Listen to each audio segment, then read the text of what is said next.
All right, Canadian Wealth Secret Seekers, we're back for a part 2 episode of the last episode where we were exploring a conversation that we had with a brand new discovery call client where we were digging into the idea of borrowing, so leveraging to invest. And there was some great questions, some complexity there, whose spouse should be borrowing. I earn this much, they earn that much, and doing all kinds of great deep thinking.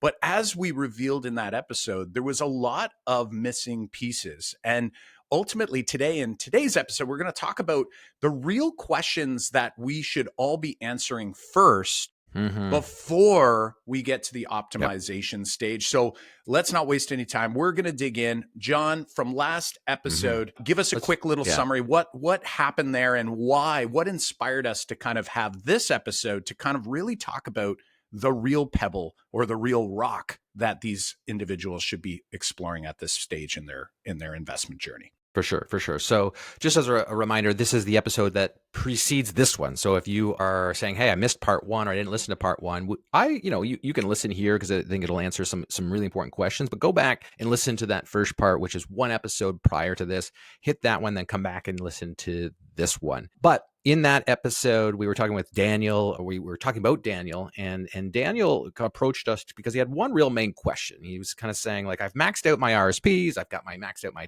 tax-free savings account.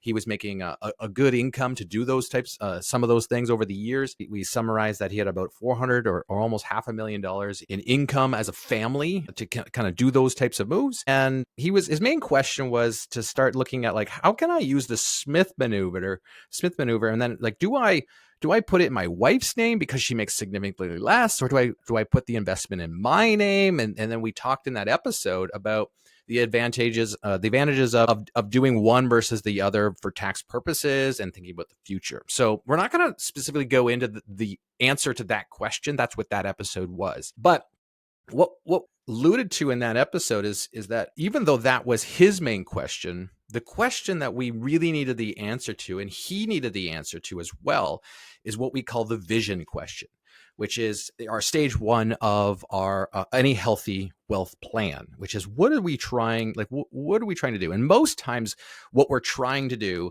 is trying to pad for the future, making sure we don't run out of money, trying to be safe, trying to make sure that if I do retire, because this did stem from his retirement question. He wanted to know, like, in retirement, if I plan to retire at 55 years old, then when I pull this money from either my account or my wife's account, which one's going to be more tax efficient? And so that was the question we answered before. But the retirement question is the real question he's after. And this is the vision question, is like, when will I retire? In order for the question he asked about, a tax optimization question, you first have to ask, am I on the right track to get there now? Because maybe it's 55 isn't the right answer, like the right number. Maybe it's 60. Maybe you can retire early. Like maybe you have to completely revamp your budget. So these are really important questions that we do have to ask in the stage 1 so that we can then optimize, make good moves, take these, take this investment this way, or move these structures around and redo this way. So that's what we're going to talk about here is, does he have enough, or is he on the right track for that question to even make sense? Yeah, exactly. Because I think at the end of the day, it's like, we love optimizing here. Everybody that listens to the show, anyone who reaches out to us for a call, it's so funny because I ask them, are you a podcast listener, or did you find us through like Google search or some other means? Because those who come through the podcast, it's like right away, I know it's going to be a great conversation. People are coming with great questions and they're optimizing. They're trying to figure out, how do we do it the best? But again, in most calls, not just Daniel here, but in most calls, it's the foundational pieces that we really need to focus on. So in the last episode, we were saying some of the things that we still don't know are things like, what does the budget look like now? And then more importantly, it's going to be like, what do we anticipate that budget to look like when we hit that financial freedom numbers? While they do have this idea of like between age 55 to 57 the option to retire. A lot of people, I love that people are specific. They're like, not that they have to, but they just want to know they could. That's an amazing goal. So that's about 14, 15 years off for this individual. However, the household has about 500,000 coming into it. Okay. About 400 for one spouse, about 100,000 for the other spouse. And this is what triggered the idea around, if I use Smith maneuver, which spouse should be holding those assets for later to make sure we minimize taxes. I love it. Bigger and more important question is it enough for us to sustain the lifestyle that we're after? Nobody can answer that question except for the couple, right? So if you want to maintain the exact same amount of cash flow that you have now, when I say cash flow, it doesn't mean that you're discounting the kids going to school or you're discounting the fact that you pay more in. We're not even talking about that. Some people just like to see the cash flow stay consistent, and then they start repurposing some of the money that was maybe going to kids, schools, sports, and all of those things into other things for themselves. For others, they're happy to take a sort of, more slimmed down lifestyle, right? They can maintain their lifestyle by still spending less, and everything's great. We also have inflation that we need to throw in there, but we're not even going to go down that path today. We just want to talk about the importance of, if we are investing X amount of dollars, whether it's through money out of my income that I'm going to put in the RSP and get a tax incentive in the now, having to pay that tax later, whether I'm going to be using Smith maneuver or using some sort of leverage strategy, it doesn't really matter what you're doing there. What really matters is it going to be enough based on my expectations around the investments I make? Now, that's another huge question mark, right? Because we can't guarantee what those investments are going to do, but you can definitely look at your own investment journey, and you can use some of those numbers to try to figure out what seems reasonable. And of course, we can go a little more conservative and hope for better, rather than, say, going aggressive and then coming up short. And that's, I think, the real question that this couple wants to answer. Because here's the thing, John, let's say we spent all this time and we're like, we're going to borrow against the home, right, invest in these assets, and we're going to make sure it's in that spouse's name because it's going to do X, Y, or Z later. Even if it optimized that investment, if you came up short, it still doesn't feel very good, right? No. Whereas No. on the other hand, once we solve these other questions about how much money we want or need, that's where optimizing really comes in. And that's, I think, the big idea here that we want to express to people is we often get bogged down in all the nuances and the optimizing Mhm. much sooner than we really should, right? So it's like, my son loves racing. It's like worrying about, how much air is in the tires before you put the wheels on. It's like, the cart doesn't have any wheels yet. He does go-kart racing. It's like, doesn't matter. Let's get wheels on the cart first and let's see what's going on there. And then we can worry about optimizing the air. If we sit with the wheels on the side and we optimize them, but we can't get them on the cart, nothing's going to move, and it's not that helpful. So really, it's about reframing. And that brings us to our 4 stages we talk about. It's so easy for us to jump all the way to stage 3, which is talking about, like, what is it we're going to invest in? How are we going to invest? How are we going to optimize those investments when we haven't spent enough time in stage 1, which is the vision planning, the what is it that we want?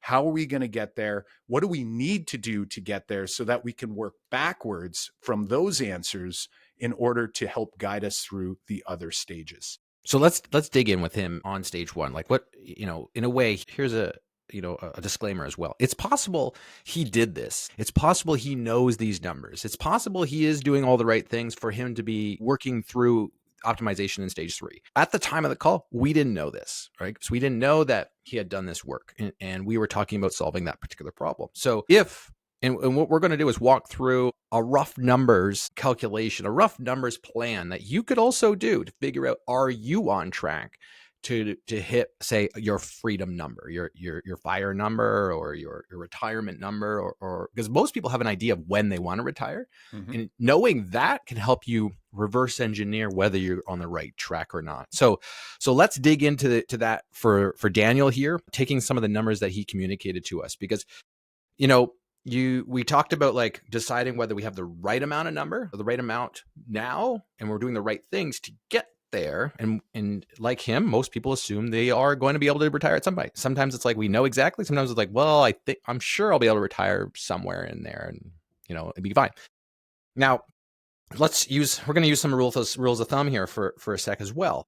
if you think about people who have pensions to find, and it's also possible, and it didn't come up in the call, that he could have a pension that you didn't disclose, right? So which means it's like adding to this security. But we're going to assume that he does not. But if you did have a pension, the nice thing about knowing about a pension is that this, in a way, this calculation's been done for you, right? It's saying like many pensions are, hey, look, you've got 100% of your salary right now. The day you retire, the next, your next salary is all of a sudden 60% of your salary. Mm-hmm. So like, these things going in, and they'll be cost adjusted for inflation and living, in the cost of living. Then you can start to go, okay, all I have to do is go, do I spend 100% of my income now? And is 60% going to be enough? And people go, oh, when I retire, my kids will be gone. Maybe universities and colleges are paid for, or I'm not handling that. Not contributing to the my house is probably anymore. paid for, my mortgage. It's like, you have to, this is where the budget comes in. You have to look at your expenses now and then project those expenses to the future and go, at my projected retirement date, if I do the things I'm doing now, paying the mortgage, will the mortgage be paid off? Yes or no? If no, you've got to plan for that expense. If I have kids in university and I'm paying for that, what's that expense then? You gotta know these things, right? So this is part of the vision process, is knowing what these expenses will be the day I retire.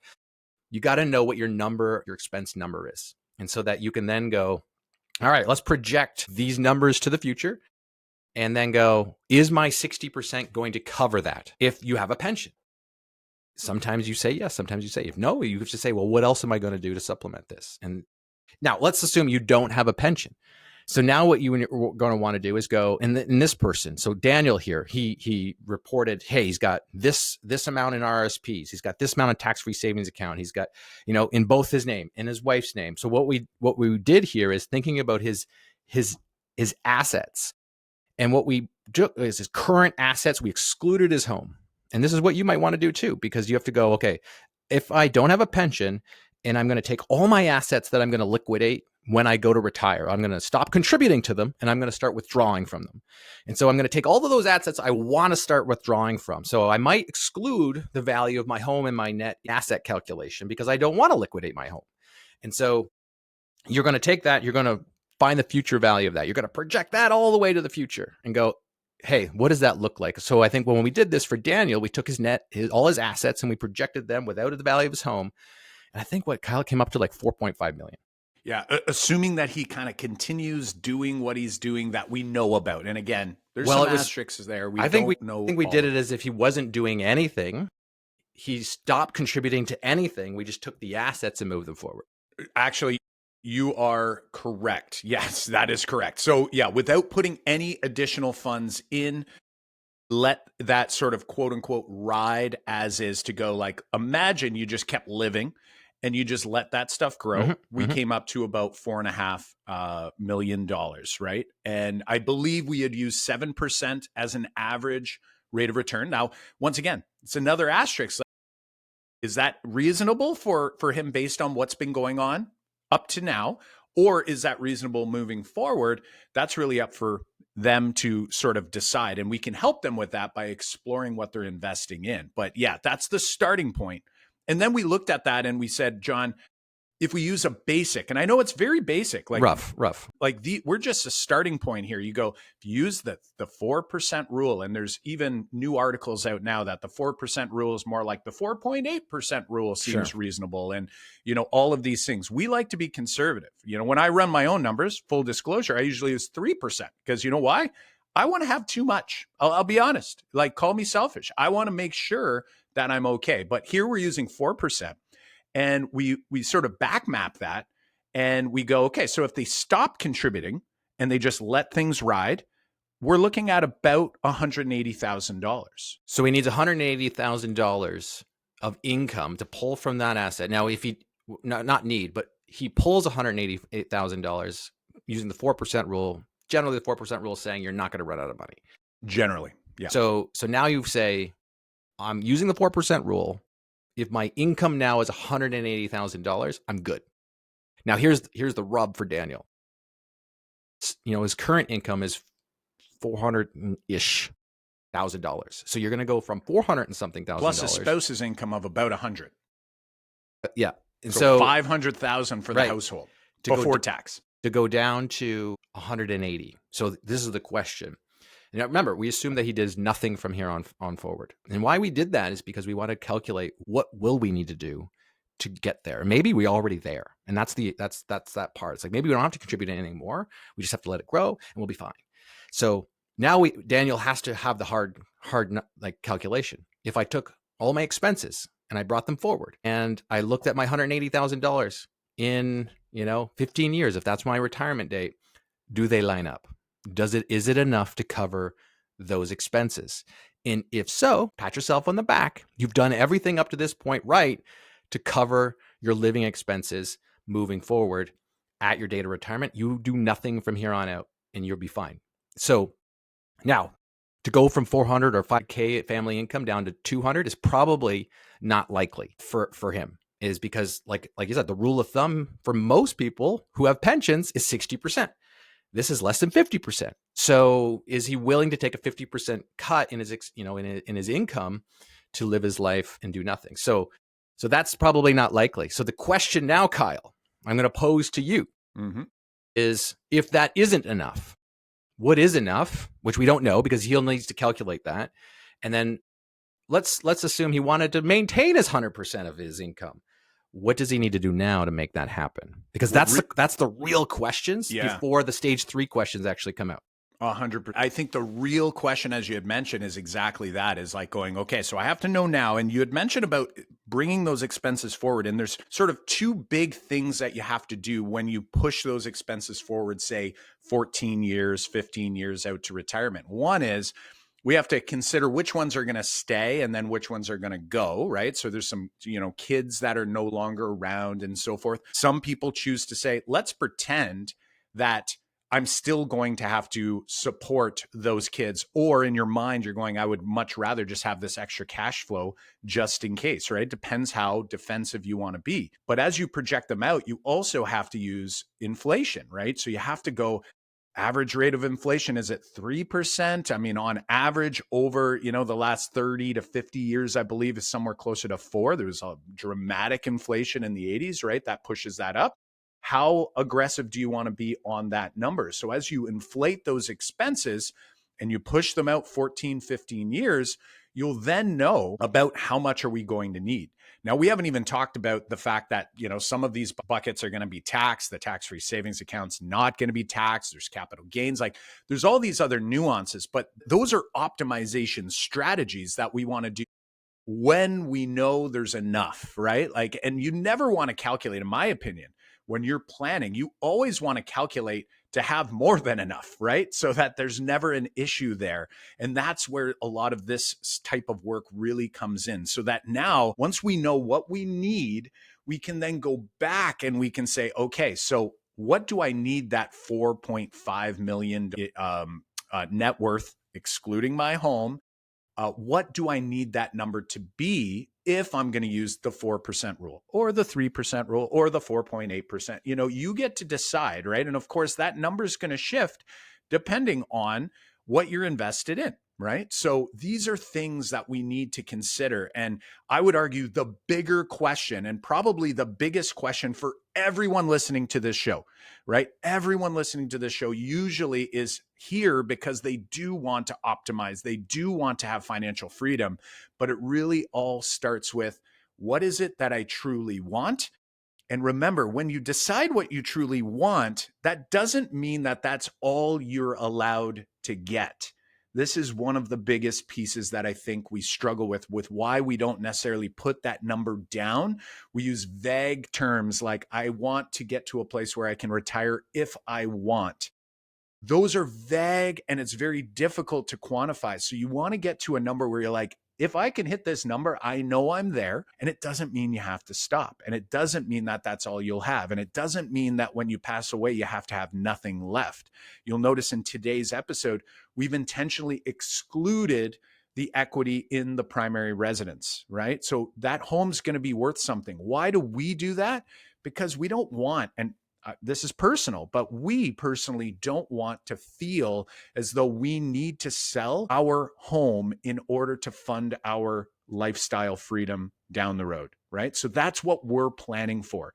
Everyone gets to plan it a little bit different, but it all comes down to stage one and what it is that you truly want, what you're aiming for. And that means we're going to also have to go right to what we're doing now and going, what are we doing now? What will happen if I continue doing exactly what I'm doing? Because remember, the system you have in place is perfect to get you exactly what you're getting, the results you're getting now, right? So think of that another way. If you are doing X, Y, and Z, and you continue to do those things, you're going to get a specific result. And you should figure out what that result should be based on variables that seem reasonable given what you know now. That's the type of work that we recommend for all of our clients to be doing. We assist them along the way, and we're more than happy to assist you along the way as well. We are here to reach out to you over at CanadianWealthSecrets.com/discovery if you'd like to have essentially a coaching call around this idea. Ahead of time, we typically ask you to share some of what you're doing currently. Sometimes it's very easy for you to send you off and give you a little bit of homework before we meet. Other times, you're ready to hop right into a call and take that next step.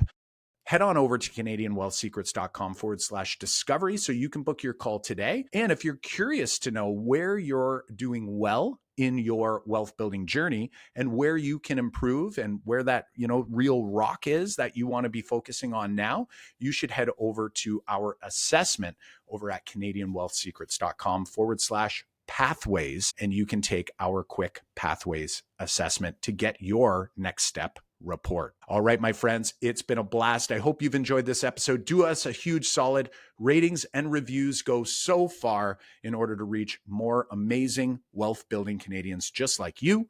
We're excited to hear from you soon. And just as a reminder, this information is for educational purposes only and is not financial, legal, tax, investment, or other advice. And Kyle is a life licensed and accident and sickness licensed agent and the president of Canadian Wealth Secrets Incorporated.